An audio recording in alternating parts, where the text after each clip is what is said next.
چین کے جنوب مغربی شہر چھنگچھنگ میں 2025 ورلڈ سٹیز ڈے کی تقریب پیر سے جمعرات تک منعقد کی گئی، جس کا موضوع تھا عوام دوست سمارٹ شہروں کا مستقبل کی جانب سفر۔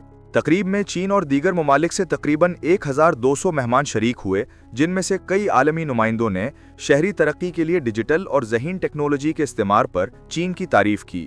اقوام متحدہ کے ادارہ برائے رہائش و شہری ترقی کی ایشیا اور بحر الکاہل کے علاقائی دفتر کی نمائندہ کازوکو ایشیگاکی نے کہا کہ پائیدار شہری ترقی کے میدان میں چین کی کامیابیوں کو وسیع پیمانے پر شیئر کیا جانا چاہیے۔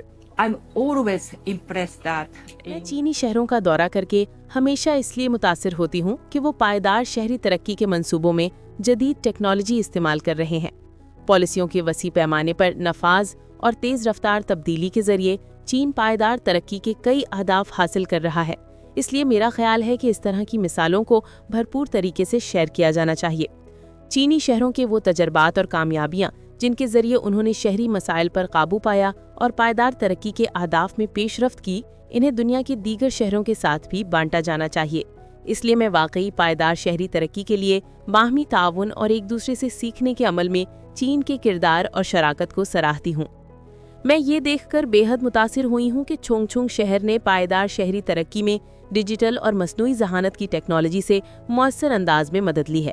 مجھے خاص طور پر شہر کا مختلف شعبوں کو جوڑنے والا مربوط ڈیجیٹل پلیٹ فارم بہت متاثر کن لگا، جو نہ صرف شواہد پر مبنی پائیدار شہری پالیسیوں کی بنیاد ہے، بلکہ اس کے ساتھ ساتھ عوام کے معیار زندگی اور فلاح و بہبود کو بہتر بھی بناتا ہے۔